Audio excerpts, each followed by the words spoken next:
Quero dar continuidade numa série que fala sobre aquilo que nós entendemos como a verdade do Evangelho. Eu acordei nessa manhã com um post do presidente dos Estados Unidos da América, uma bandeira com arco-íris na frente da Casa Branca, e o texto que ele colocou nesse post me chamou a atenção. Ele diz assim: Today the people's house, your house, sends a clear message to the country and to the world. America is a nation of pride. Eu sinto saudade da época em que os presidentes americanos terminavam seus discursos dizendo God bless America. E isso, sem dúvida alguma, é o reflexo de um tempo. Irmãos, os dias são maus. Há quem diga que os dias são maus. A verdade, eles sempre foram. Lemos sobre Sodoma e Gomorra. Isso não aconteceu algumas décadas atrás. Sodoma e Gomorra aconteceu milhares de anos atrás. Uma cidade inteira foi queimada por Deus, porque a iniquidade do seu povo gerou nojo em Deus.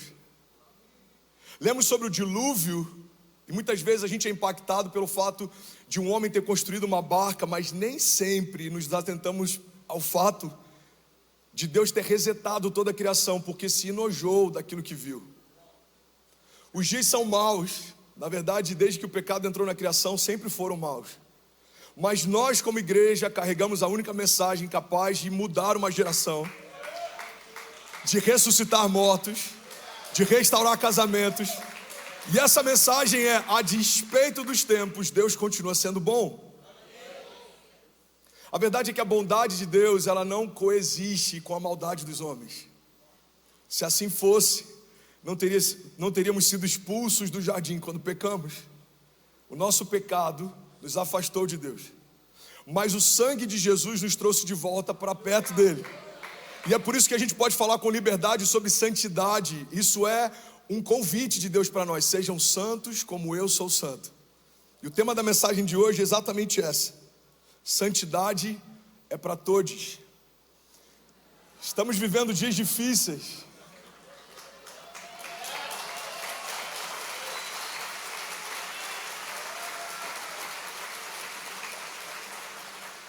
E por mais ridículo que isso possa parecer, esse estilo de linguagem é uma das propostas de uma agenda para um tempo. Se recuarmos naquilo que parece engraçado hoje, nós teremos pavor daquilo que veremos como sendo natural daqui a alguns dias. Hoje a gente se assusta com uma ideologia de gênero sendo aplicada nas escolas, mas por muito tempo, enquanto o mundo construiu uma agenda para ocupar lugares de autoridade em cadeiras de educação e cultura, a igreja perdia tempo discutindo usos e costumes. A guitarra é do inferno, não é? A bateria pode ser usada ou não pode? Qual é o limite do tamanho da saia de alguém para que não fira a santidade? Enquanto nós estávamos nos ocupando de detalhes, o mundo estava ocupado com uma agenda. Irmãos, a agenda da ideologia de gênero não começou hoje. Ela foi arquitetada, muito bem executada. E hoje nós combatemos algo que por algum momento, como igreja, talvez negligenciamos. O mundo só tem voz onde a igreja se calou. E a pergunta que a gente precisa se fazer como igreja é: se talvez em algum momento a nossa falta de posicionamento estratégico trouxe os dias que estamos vivendo, como serão os dias que os nossos filhos viverão se nós nos calarmos em momentos como esse? Que tipo de igreja entregaremos a eles? Que tipo de liberdade eles terão? Que tipo de evangelho será pregado nos púlpitos? Uma das coisas que mais tem sido combatido é a pureza do evangelho. Não podemos falar sobre tudo que cremos, mas na verdade é que se falarmos sobre metade do que cremos, falamos sobre algo que não tem mais poder nenhum. Não podemos diluir a pureza do evangelho para que mais pessoas desejem ela. O que adianta mais pessoas bebendo algo que não tem mais poder de curar? O evangelho não pode ser diluído, não pode ser negociado, não pode ser alterado. E por mais bizarro que possa parecer, ele não pode ser atualizado, como algumas lideranças cristãs sugeriram. Não, a Bíblia não precisa ser atualizada. Nós é que precisamos voltar para um lugar de origem. Primeira mensagem que eu preguei na América, como pastor dessa casa, liderando os jovens em Orlando, foi Back to the Future. Nessa mensagem eu falei que a crise da nossa geração sobre o entendimento do nosso futuro, ela só é saciada quando nós voltamos para a nossa gênese. Você quer saber mais sobre o teu futuro? Você precisa voltar para o início da sua história. As nossas respostas não estão lá na frente, as nossas respostas estão lá atrás. A Bíblia diz que no princípio Deus fez os céus e a terra. E essa mesma Bíblia em Gênesis diz que quando Ele estabelece a criação, macho e fêmea os criou. Não há espaço para outros gêneros, não há espaço para uma opinião humana quando existe uma verdade estabelecida pelo próprio Deus. Alguém está comigo? Diga amém. Santidade é para todos. Gálatas 6:7 diz: não se deixe enganar, de Deus não se zomba, pois o que o homem semear, isso também colherá. Quem semeia para a sua carne, da carne colherá a destruição, mas quem semeia para o Espírito, do Espírito colherá vida eterna. Existe uma frase do C.S. Lewis que ele precisa gritar nos nossos corações hoje. Ele diz que se o cristianismo é falso, não tem importância. Se ele é verdadeiro, é de infinita importância. O que o evangelho não pode ser é de moderada importância. Irmãos, ou cremos piamente que todo o evangelho é a verdade de Deus, ou cremos que tudo isso é uma fábula, ou então nos tornamos mornos. E o problema é que a Bíblia diz que os mornos serão vomitados. Você sabia que existe mais respeito, e eu coloco entre aspas com liberdade poética essa frase, existe mais respeito nos céus por aqueles que assumidamente não creem do que para aqueles que dizem que creem, mas não se movem como se crescem? Existem ateus mais firmes na sua fé do que cristãos que, quando são confrontados por dias maus, preferem recuar ou se calar. Irmão, uma igreja inclusiva não pode ser confundida com uma igreja permissiva. Na nossa igreja podem todos, mas não pode tudo.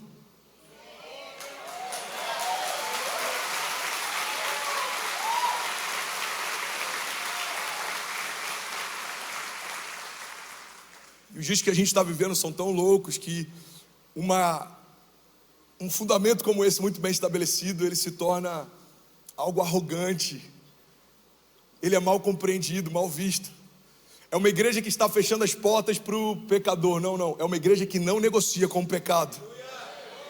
É uma igreja que sabe o lugar para o qual Deus nos chamou, um lugar de santidade. Um lugar mais alto, um lugar mais glorioso, um lugar mais puro, um lugar mais santo. E esse lugar nos dá autoridade, esse lugar nos dá acesso, esse lugar nos dá governo. Qualquer outra posição da igreja que não seja uma posição de santidade, rouba de nós a nossa real identidade. O termo cristão, ele é utilizado como uma referência a pequenos cristos. Aqueles que foram afetados pela mensagem do evangelho, começaram a afetar lugares por onde eles passavam. Não faz sentido, igreja, carregarmos a única mensagem capaz de mudar uma geração e nos calarmos no momento em que precisamos expressar ela. Estamos enfrentando dias difíceis. Charles Spurgeon diz que a Bíblia contém o que os homens odeiam, a verdade. E é por isso que somos tão combatidos. Mas na verdade sempre fomos. A igreja foi perseguida, cristãos foram empalados, envolvidos em cera e utilizados como tochas humanas para iluminar a cidade. Nero tentou condenar cristãos, tacando fogo numa cidade e atribuindo aos cristãos a responsabilidade para que um ódio social fosse instalado sobre eles. Fomos combatidos durante o período da Santa Inquisição. Igrejas protestantes foram fechadas e cristãos queimados vivos enquanto professavam sua fé. Desde o princípio, nos reunimos em lugares subterrâneos, fomos combatidos, perseguidos, oprimidos, afligidos, mas segundo a palavra e o que nós cremos em todas essas coisas, somos mais do que vencedores em Cristo Jesus. Existe um historiador que, por mais que ele não seja cristão, relata realidades no tempo em que Jesus e os seus discípulos fizeram história. Flávio Joséfo, ele dizia o seguinte: cada gota de sangue de um cristão que caía na terra era como uma semente do evangelho que frutificava. Quanto mais perseguiam a igreja de Jesus, mais ela crescia. Pastor, se sempre foi assim, o que mudou? As mídias. As mídias deram voz a idiotas que falam em nome de Deus, mas buscam aceitação em um algoritmo forte. As mídias deram voz a qualquer um que tem uma ideia que faz sentido, e esse é o perigo, igreja. Nem tudo que faz sentido expressa Deus. Existem narrativas que são envolventes. A Bíblia diz que nos últimos dias até aqueles que serão confundidos. As mídias potencializaram os discursos de ódio. E uma das novas narrativas é justamente atribuir a verdade do Evangelho como se fosse um discurso de ódio. Nós não carregamos um discurso de ódio. Fomos perseguidos e ainda assim amamos os nossos perseguidores. Jesus numa cruz, enquanto está sendo afligido, ele diz ao Pai: perdoa-os porque não sabem o que fazem. Os judeus, mesmo tendo uma mancha histórica na humanidade, foram perseguidos, foram atrofiados em campos de concentração. Ainda assim, são uma comunidade forte e que tem liderança em grandes projetos que mudaram a história da humanidade, desde hospitais até algumas teses e descobertas de cura de várias doenças. Nós fomos chamados para amar. E é porque amamos que nós não compactuamos com aquilo que pode levar você e a sua família para o inferno. O ID de Deus. O ID de Deus é um convite à santidade. Deus, ele é tão bom que ele nos aceita do jeito que estamos. Mas ele nos ama tanto a ponto de não aceitar que a gente permaneça como chegamos. A ideia de que eu posso vir como eu estou e permanecer ao lado de Jesus como eu cheguei, gera em nós uma falsa ideia de que o encontro real com Jesus não muda nada na nossa história. Mas não é isso que a Bíblia diz. Nenhum homem que teve um contato real com o Evangelho foi o mesmo depois desse encontro. E é por isso que nós precisamos ressignificar se de fato tivemos um encontro com Jesus ou só nos sentimos abraçados por um clube social. Existe uma grande parte da igreja que ainda não viveu um processo de conversão de natureza. Um dos nossos desafios está atrelado a uma das nossas maiores zonas de graça hoje. Somos extremamente receptivos, abraçamos todos que chegam, incluímos da melhor forma. Mas se não há uma mensagem de arrependimento, se não há um clamor por temor, pessoas podem caminhar ao lado de Jesus por anos sem se tornarem como Ele é. Jesus tem uma característica incrível, ela não pode ser negligenciada e nem esquecida. Igreja, quando foram prender o Messias, alguém precisou indicar quem Ele era, porque Ele era parecido demais com os seus seguidores, a ponto de ninguém saber quem era Cristo e quem eram os seus discípulos.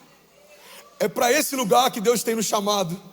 Se Jesus estivesse hoje na nossa comunidade de fé, seria muito nítido a diferença dele para nós, ou nós estaríamos parecidos com ele a ponto de alguém precisar identificá-lo.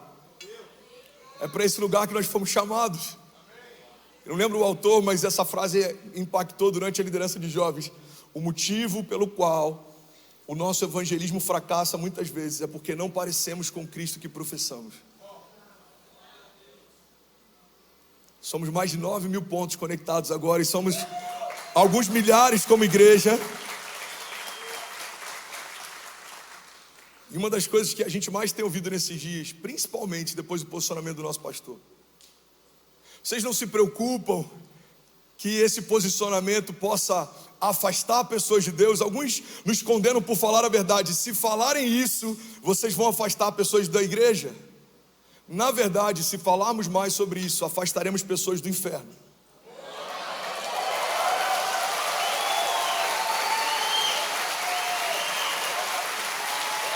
Se for para Jesus, você pode fazer melhor, irmão. Aleluia.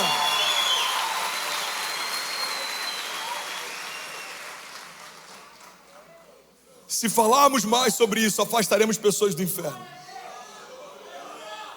Alguns comentários que eu li na postagem do meu pastor são: eu sou casado com outro homem, eu sou casada com outra mulher e eu tinha prazer de estar na igreja. Depois dessa mensagem, eu não quero mais estar numa igreja. Isso me fez pensar sobre como o mundo enxerga a igreja hoje. Nos tornamos uma plataforma de palestras motivacionais, ou somos uma casa de salvação? Somos uma agência do céu. Ligamos céus e terra. abençoamos, liberamos destino, carregamos uma voz profética. Se falarem sobre a verdade, eu não participarei mais. Amigo, amiga, amigue. E eu juro que eu não estou sendo irônico. Eu só estou tentando mostrar o quão ridículo é algumas das coisas propostas por uma agenda progressista. Se falarmos da verdade, pessoas não irão desejar mais fazer parte. Então qual é a solução? Deixarmos de falar o que falamos, deixar de crer no que cremos, para que pessoas queiram ter o que não temos. O que faz a igreja ser igreja é o fato dela carregar uma mensagem que é inabalável, incorruptível.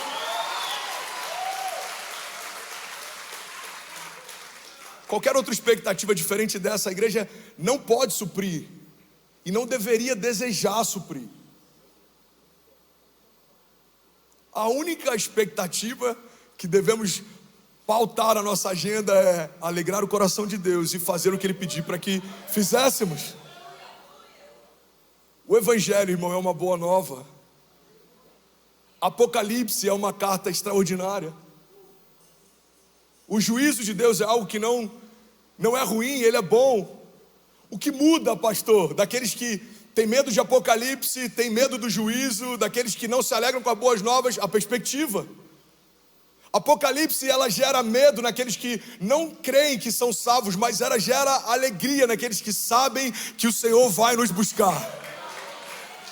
O juízo de Deus é algo estabelecido para aqueles que não creem, mas para nós que cremos, aquele grande dia não vai ser para atribuir salvação, vai ser para atribuir galardão, porque fomos salvos em Cristo Jesus.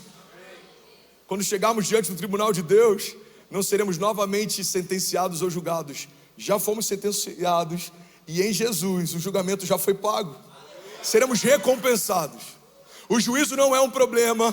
Apocalipse não é algo que deve nos dar medo, porque somos salvos em Cristo Jesus. A Bíblia diz que fomos reconciliados com Deus através do sacrifício físico de Jesus.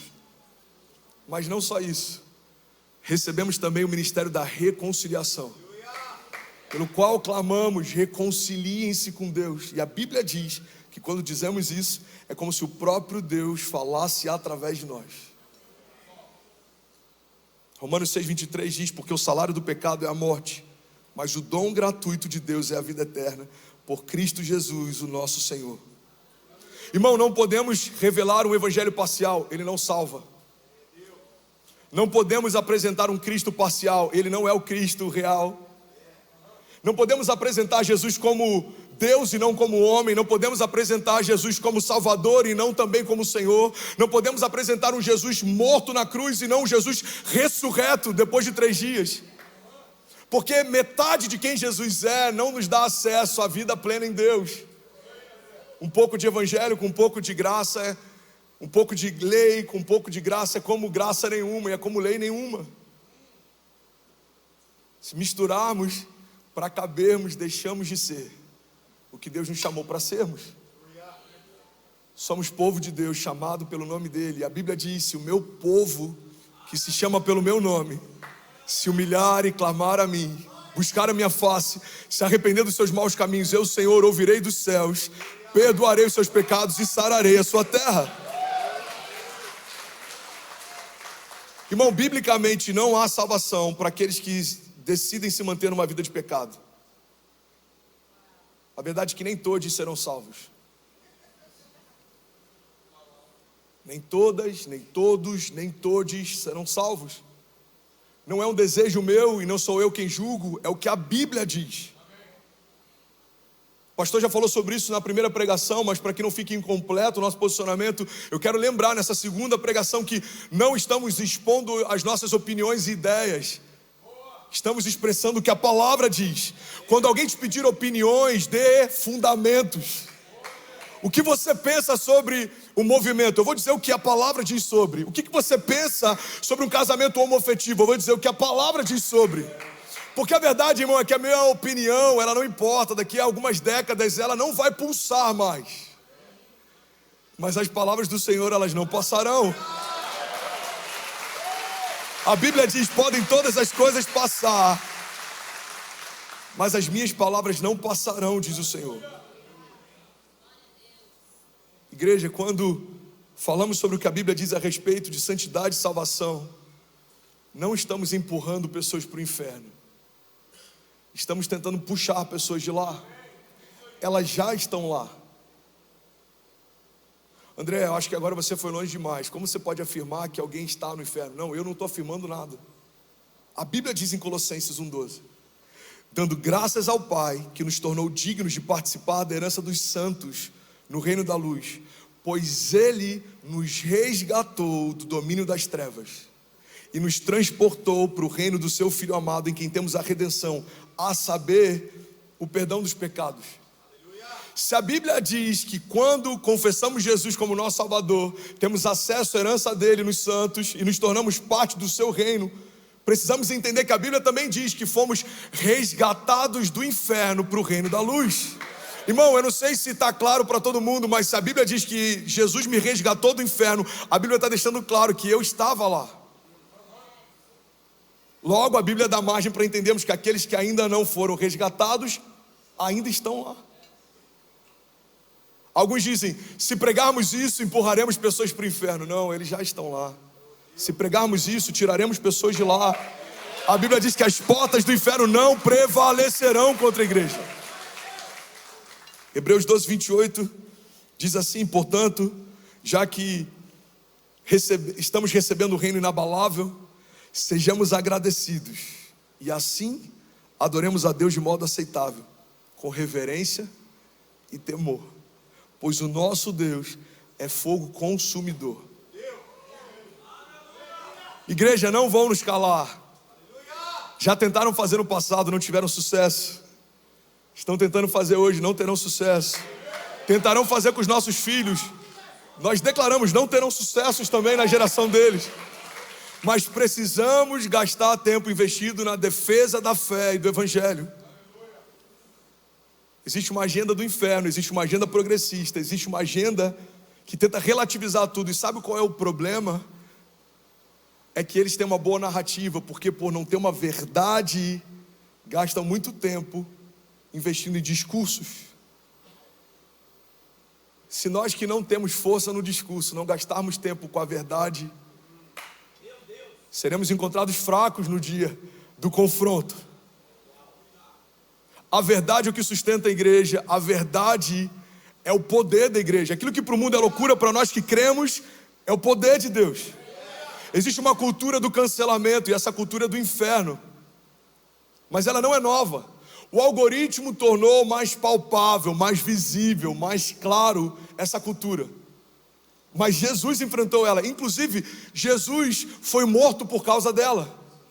Jesus ressuscitou mortos, Jesus curou enfermos, Jesus estabeleceu princípios do reino, e isso incomodou aqueles que não se moviam pelas mesmas verdades. O que fizeram com Jesus?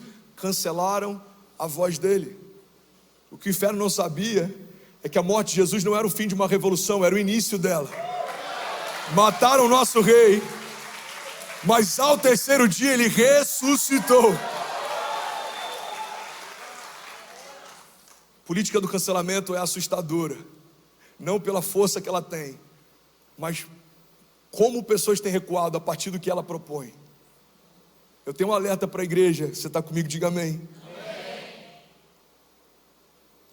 Se os pregadores que você ouve, que te inspiram, que te animam, que te alegram, não se posicionam sobre nenhum assunto vital, pare de ouvi-los.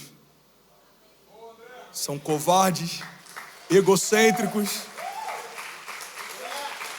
mais preocupados com a força do seu algoritmo do que a pureza da mensagem que carregam. Irmão, olha para mim. Precisamos celebrar ousadia. Mesmo que eu não concorde com o posicionamento de algumas pessoas, e agora eu estou falando isso à parte do Evangelho, eu sempre celebro ousadia, coragem. É incrível ver um homem se colocando no lugar de governo e de autoridade, e enfrentando aquilo que ele acredita ser uma verdade absoluta. Mas o que é assustador para mim é perceber que em todos os pontos sensíveis, grandes homens de Deus, que receberam voz por Deus, para falar para a igreja de Deus, não se expõem em momentos críticos da nossa geração. Quando o assunto é política, prefiro não falar sobre isso, não quero perder acessos. Quando o assunto é sexualidade, prefiro não falar sobre isso, não quero perder algoritmo. Mas qual é o sentido de alguém que recebeu de Deus voz, não usar a voz para falar sobre aquilo que Deus pensa? Isso é conveniência.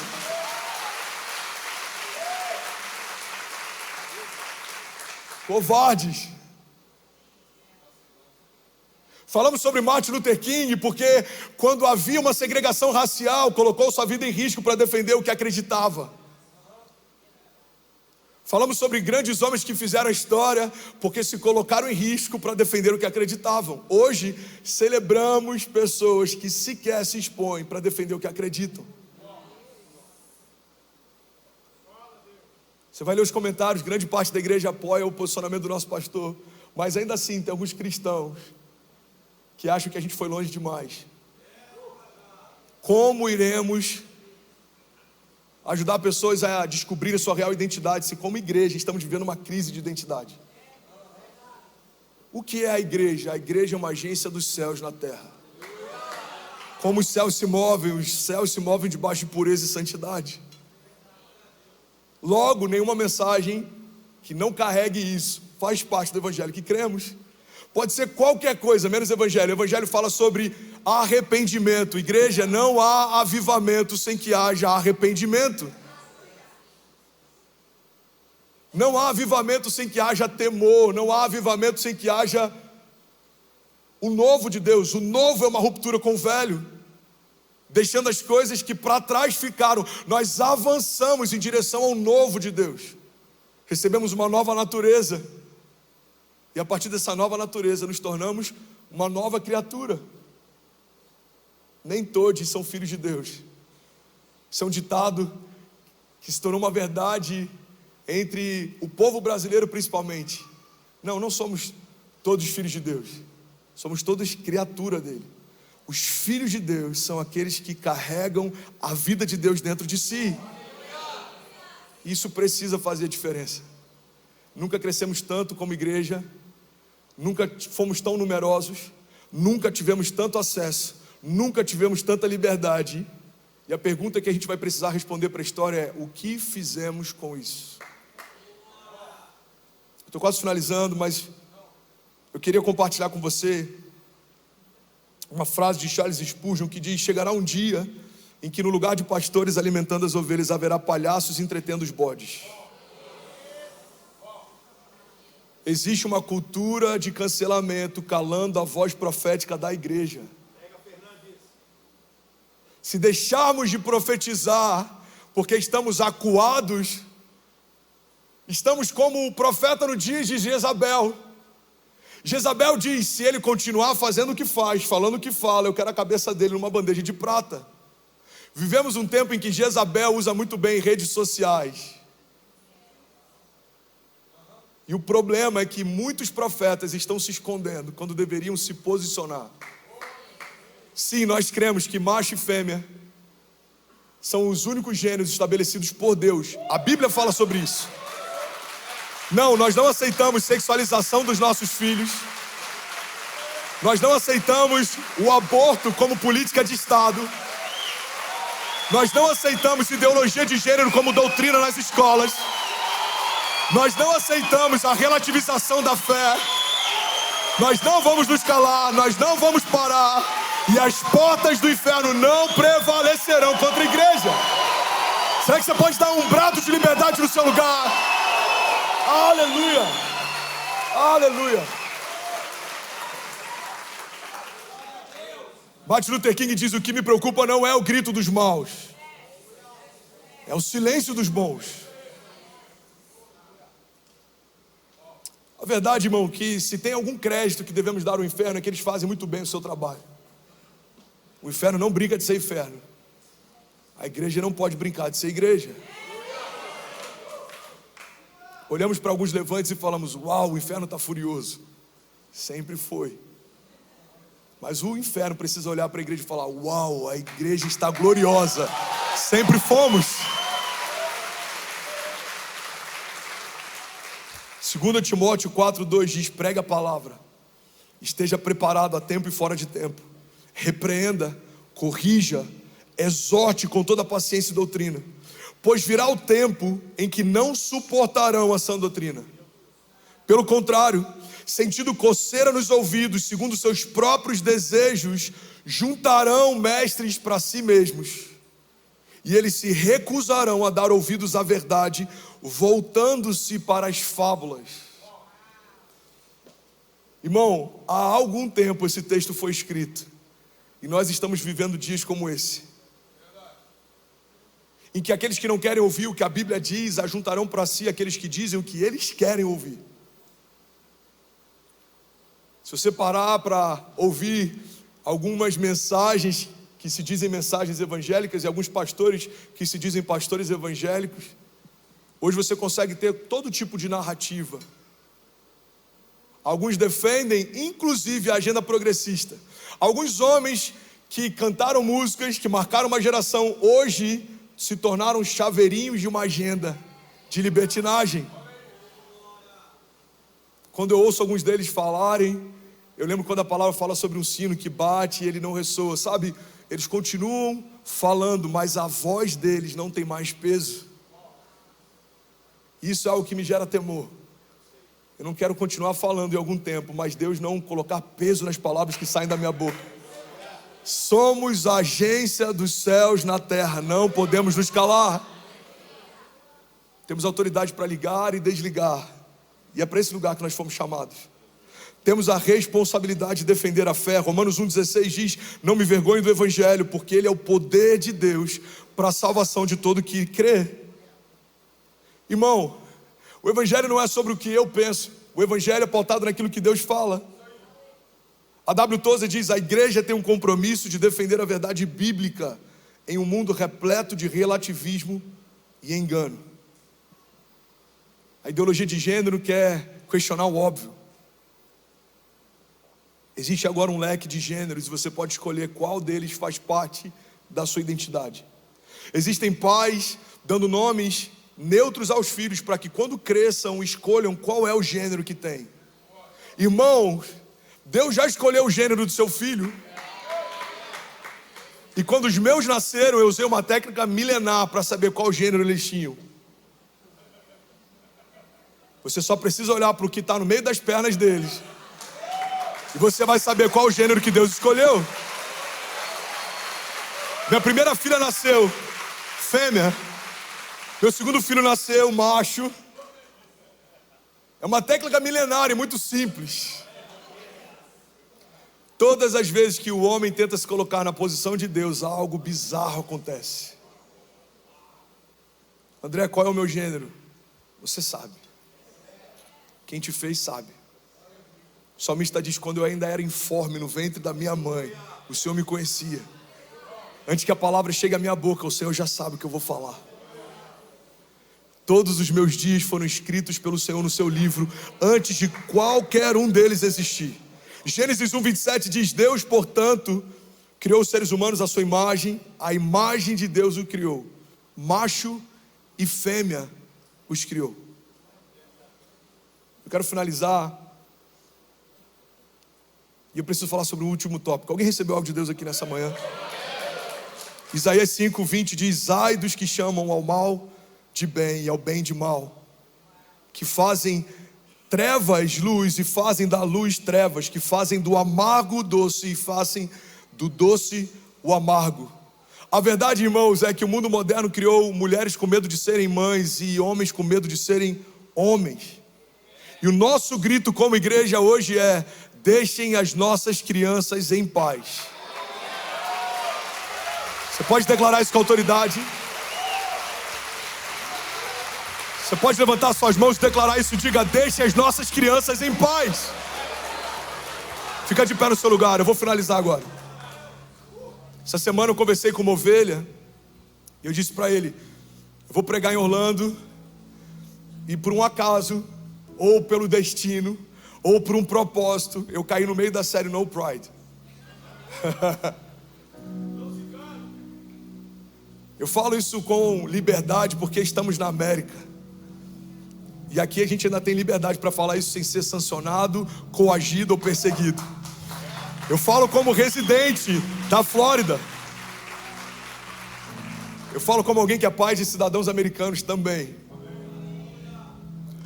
Mas existe algo acontecendo, irmão, no Brasil, na América e no mundo, e nós não podemos nos calar. Eu estava falando com uma ovelha essa semana e eu disse, eu vou pegar no meio da série No Pride. Ele falou, pastor, vai com cuidado, seja moderado. Ontem eu recebi um áudio dele e eu confesso que muito do que eu estou falando com ainda mais ousadia tem a ver com o que eu ouvi dele. Ele disse, pastor, eu acabei de sair do shopping e eu estou com a minha esposa, ela está grávida, o filho vai nascer essa semana inclusive, se chama Davi. E ele disse, eu acabei de passar por uma criança sentada numa praça de alimentação, usando uma coroa de papel de uma hamburgueria muito famosa, uma rede de fast food. E essa coroa, ela é toda pintada com a bandeira do arco-íris e do movimento. Ele disse, pastor, eu quero pedir perdão quando eu pedi para você ser moderado. Eu quero te encorajar, seja ousado, fale com coragem, não pare, não se cale, não recue. O inferno não está brincando de ser inferno, pastor, fale com ousadia quando você subir lá. Igreja, é debaixo dessa autoridade que eu vim aqui declarar sobre você e sobre a sua casa. Nós não seremos calados, os nossos filhos não serão sabotados, a pureza da igreja não será negociada. Levante suas mãos em nome de Jesus. E aí, tudo bem? Você acabou agora de assistir um vídeo. Se você ainda não está inscrito, já se inscreve também no nosso canal, ativa esse sininho aqui embaixo de notificação e toda vez que eu fizer uma live ou estiver transmitindo uma mensagem ao vivo, você vai ser um dos primeiros a saber. Mas eu deixei mais 2 indicações aqui que eu espero que façam muito sentido para você. Então já aproveita e clica para assistir a próxima mensagem, beleza? Seja bem-vindo ao time de incendiários e eu espero de verdade que essas mensagens mudem a sua vida como elas têm mudado a minha também. Até a próxima. Valeu!